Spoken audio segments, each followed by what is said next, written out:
Okay, quick question. Have you ever borrowed somebody else's phone charger to charge your own phone just so you can go back to ignoring their texts? Congratulations, you now understand secondary dominance, or at least you will in the next few minutes. Let's dive in. If you're a beginner composer, you've probably learned the diatonic chords in a key. For example, in C major, we've got C, D minor, E minor, F, G, A minor, and B diminished. Nice, clean, respectable.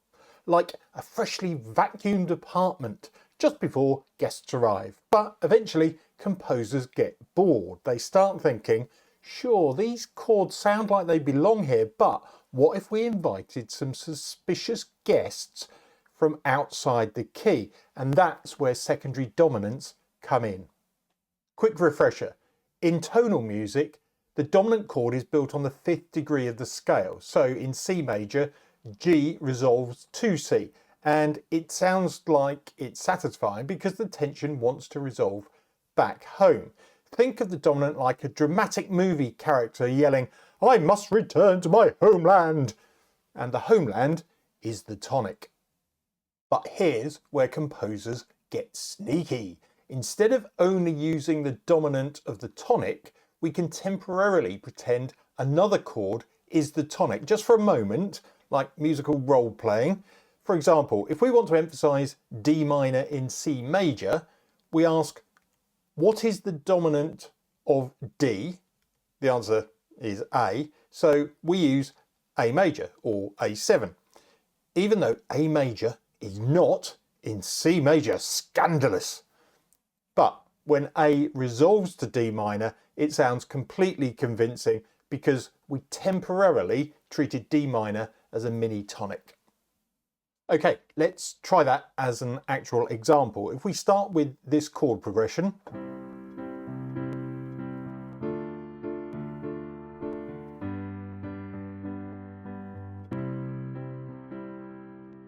but this time we're going to emphasize the D minor by putting A7 in front of it.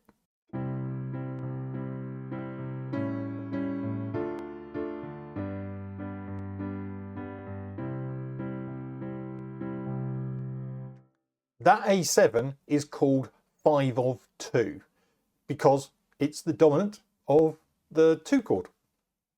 So the reason this works is because your brain hears the dominant to tonic relationship and goes, ah, yes, musical logic, very satisfying.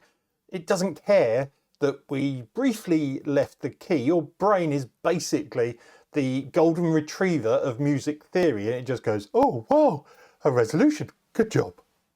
Here's the trick composers use.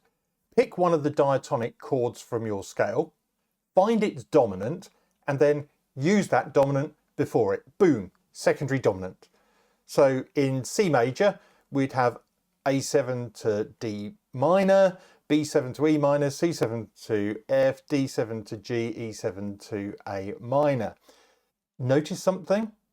We always build major or dominant 7th chords even if the scale didn't originally have them, because dominants like being dramatic.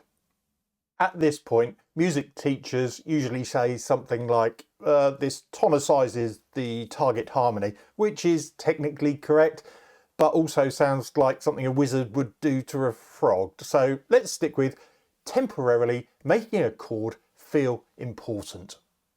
Secondary dominants do 3 very useful things. They add colour, like we had in our example where we put A7 before the D minor, instant spice. It strengthens motion, so that dominant to tonic pull is one of the strongest forces in tonal music. It's basically gravity. Secondary dominants let you add gravity anywhere you need it. And finally, they make progressions sound smarter than they are, which is honestly one of the main goals of harmony. If you listen to classical music, jazz, film scores, basically anything written after 1650, you'll hear secondary dominants absolutely everywhere. They're the harmonic equivalent of duct tape. So, to recap, a secondary dominant is when you borrow a dominant chord to temporarily make another chord feel like home. It's basically harmonic method acting. This chord is the tonic now. Wait, no, it isn't. Okay, back to C major. If this helped you understand secondary dominants, hit like and subscribe, and tell me in the comments which music theory topic would you like to demystify next. Preferably something less technically complicated than Neapolitan chords, because those are a whole different situation. See you next time.